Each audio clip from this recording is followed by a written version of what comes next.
السلام علیکم جی۔ اچھا، آج کی کہانی کافی مزے کی ہے جی۔ ہوا کچھ یوں کہ کسی گاؤں میں ایک بہت ہی زیادہ کنجوس قسم کا آدمی رہا کرتا تھا۔ اس کا نام تو کچھ تھا، وہ نام میں نہیں اوبیسلی لوں گا کیونکہ نام سے مشابہت ہو جاتی ہے تو، لیکن یہ ہے کہ گاؤں میں وہ بطور میاں کنجوس کے نام سے مشہور تھا۔ تو ہوتا کچھ ایسے ہے کہ ظاہر ہے جب گیدڑ کی موت آتی ہے تو وہ شہر کا رخ کرتا ہے، اسی طرح میاں کنجوس کی جو ہے وہ جب موت آئی تو اس کی بیوی نے اس سے آموں کی فرمائش کر دی۔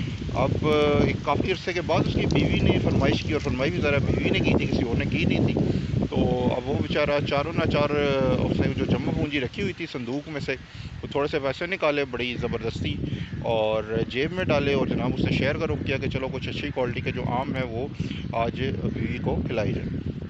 شہر پہنچا اس نے جناب، ایک ریڈی سے آم کا ریٹ پتہ کیا، اسے پتہ چلا جی یہ تو ہے 200 روپے کلو۔ وہ اس سے بڑا غصہ ہے، اس نے کہا یار اتنے مہنگی کیوں رکھے ہیں؟ میں نے کہا جی آپ ذرا آگے جائیں، مارکیٹ چیک کریں اور پھر میرے پاس واپس آ جائیں۔ وہ آگے چلا گیا اس خواہش میں کہ شاید آگے ریٹ کم، آگے گیا تو اس نے پتہ کیا وہاں پہ بھی وہی ریٹ جی 200 روپے کلو۔ تو اسے بہت غصہ آیا، اس نے کہا جی دکاندار نے اس سے کہا کہ اگر آپ کو سستے چاہیے تو پھر آپ آگے کونے میں ایک ٹھیلے والا ہے، وہاں سے جو ہے اس آپ کو تھوڑے سے سستے وہ مل جائیں گے آم۔ ظاہر اس کو جانتے تو کافی اس کا شہرت تھی تو لوگ جانتے تو تھے کہ یہ خرچہ نہیں کرنے لگا، تو اس کے ساتھ ٹائم جو ہے وہ نہ ہی ضائع کیا جائے۔ اچھا، وہ جناب آخری ٹھیلے والے کے پاس پہنچا، اس کے جو آم تھے وہ اس کی کنڈیشن کچھ ایسی تھی ان آموں کی کہ وہ گلے سڑے تھے، مکھیاں بیٹھ رہی تھی، رس نکل رہا تھا ان کے اندر سے۔ تو اس نے جب ریٹ بتا کہ انہوں نے ریڈی والے نے بتایا جی یہ آپ کو مل جائیں گے 80 روپے کلو۔ پھر اسے غصہ آیا کہ یار اتنے گلے سڑے آم وہ بھی 80 روپے کلو۔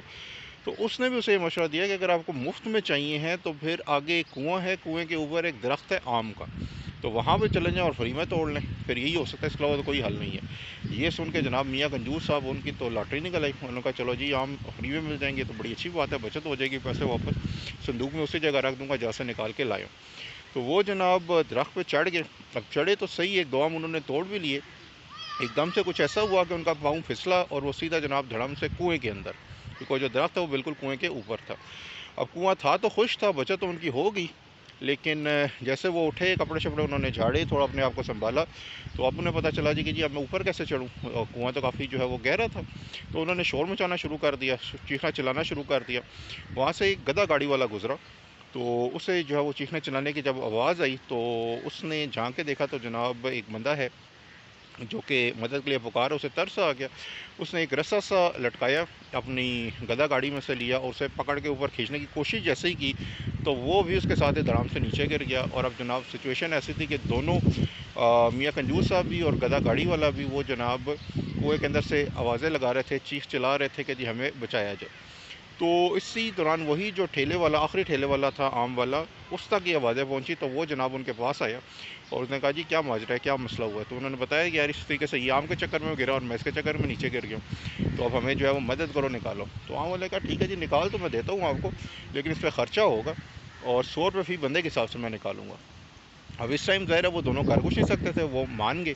تو انہوں نے جناب اس نے کپڑا شپڑا کر کے اور اس کو رسی سے باندھ کے اس کو نکال لیا اور 100 روپے جو ہے وہ دونوں نے اس کو دیے، اور پھر جناب میاں کنجوس صاحب بھی جو ہیں وہ بغیر کچھ حاصل وصول کیے 100 روپے صرف اپنی جان بچانے کے دے کے جو ہے وہ گھر واپس آ گئے۔ تو اس سے بھی ہمیں تھوڑا سا یہ سبق ملتا ہے کہ ہر جگہ پہ کنجوسی یا بخیلی اچھی نہیں ہوتی، بعض اوقات ہمارا جتنا خرچہ ہونا ہوتا ہے، جس کام میں ہونا ہوتا ہے اس سے زیادہ ہی ہو جاتا ہے اور حاصل وصول ہمیں جو ہے وہ کچھ بھی نہیں ہوتا۔